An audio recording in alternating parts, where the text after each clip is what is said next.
Donc, ici, on se trouve au pied d'un tamano. Donc, le tamano, c'est un arbre de bord de mer. Enfin, il y a deux tamanos, tamano de bord de mer et tamano de montagne. Donc, ça, c'est des graines de tamano qui ont déjà été séchées. Ces graines-là, après, sont pressées à froid et on obtient une huile. Donc, l'huile de tamano qui se trouve ici est une huile qui est utilisée depuis toujours, en fait, dans la culture kanak, mais aussi la culture polynésienne et les cultures asiatiques. Et c'est une huile qui a des vertus thérapeutiques très intéressantes. C'est un anti-inflammatoire très puissant, équivalent de la cortisone si on veut.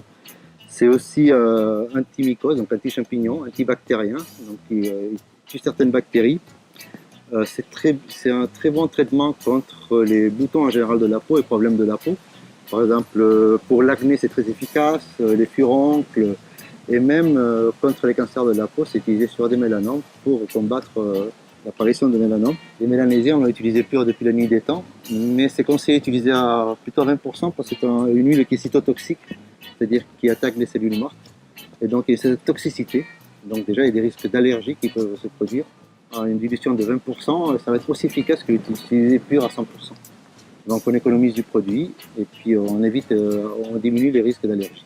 C'est une huile qui est aussi utilisée contre les vergetures, pour les cheveux. Voilà. Ses propriétés thérapeutiques sont vraiment très très nombreuses.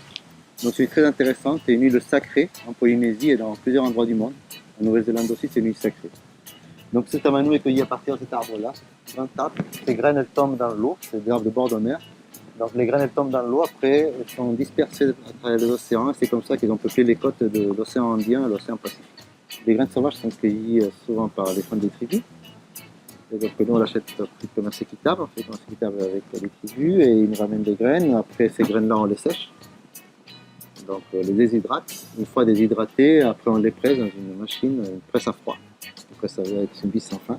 Donc elles sont pressées à froid, l'huile est extraite et après il y a plusieurs processus et les filtres. Mais on ne manipule pas l'huile, on ne la chauffe pas, on ne rajoute aucun produit, c'est de l'huile pure, vierge, pressée à froid. Traditionnellement, bien sûr, on ne pressait pas comme ça, il n'y avait pas de presse à huile. On utilisait simplement le feu. Donc on mettait les noix dans les braises ou dans de l'eau chaude et après on extrayait, petit à petit on commençait à extraire l'huile parce que pour ça suinter les noix et puis on récupérait l'huile petit à petit comme ça. Mais c'est l'huile chauffée qui est moins efficace que l'huile. Voilà. C'est un très bon bois pour la construction, pour les vénisteries, pour la construction maritime. C'est un excellent bois, imputrescible. Et donc tous les arbres ont été coupés, c'est pour ça qu'on ne trouve plus sur la côte ouest pratiquement de Tamano, et les peu qui restent sont sur la côte est. Et des grands arbres comme ça, c'est très rare.